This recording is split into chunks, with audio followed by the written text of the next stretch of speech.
People that should have never been allowed to come over the border, and they come here like it's nothing. They walk through it like it's just nothing, and we're going to stop it.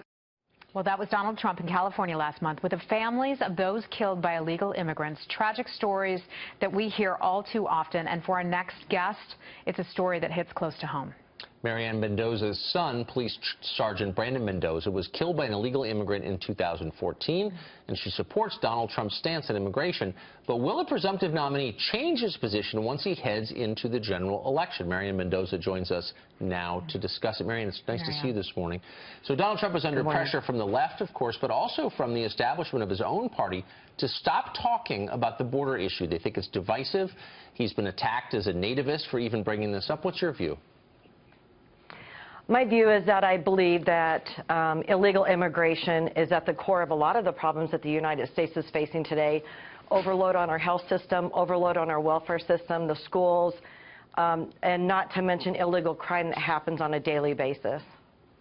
Some are saying that we simply couldn't possibly build a wall, that we wouldn't have the money to do it, that we don't have the political will to do it. What do you say to those?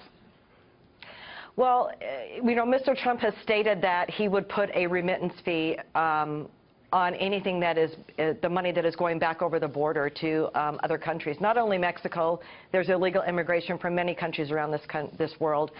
And I think the public would be pretty surprised at how much money goes back over the borders to these other countries. So if there's a fee that is put on that, the wall could be built. I have no doubt that it could be. And, you know, nobody understands the devastation that illegal crime brings to a family more than any of us, the group of us who are in the Remembrance Project. If the public only knew, it's not only the death, but it's the grieving process afterwards, it's funeral costs, it's everything that we've asked Mr. Trump to stand up for us and provide a fund that would allow American families affected by illegal crime to have something to go to, because illegals have legal representation provided for them. They have free medical care. They have everything that Americans hit by illegal crime do not. And he has agreed to set up a fund, if he becomes the next president of the United States, to help American families through this devastating time.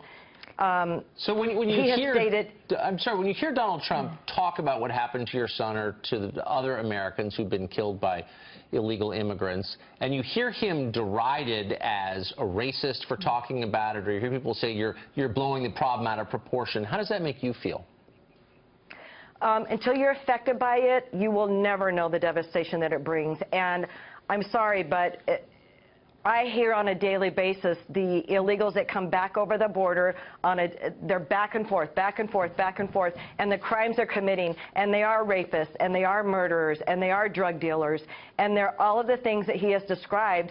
Yes, there are some good people who come here, I understand that, but why are we inviting more criminals to come into this country and kill illegal Americans is the issue. Marianne, tell us something about your son, such a handsome young man. He served our country as a police officer. Tell us more. Yes, his 2-year anniversary of his death is coming up this Thursday, May 12th, and he worked tirelessly in an area of South Mesa to get a park cleaned up for a community, and he fought very, very hard for all new playground equipment and promised the children a ball field, which they renamed in his honor. It's going to be rededicated this Thursday in his name, because all of the improvements have been finished by the city of Mesa: dugouts, backstop, bleachers, lights, there's security cameras. His badge number is on the security cameras as a memorial to him. And this is a good cop story that America needs to hear, because my son was an incredible, intricate part of a community, and it's been a devastating loss, not only for me personally, but for our community. Marianne Mendoza joining us live this morning. Thanks a lot for telling your story. Yeah, thank you. And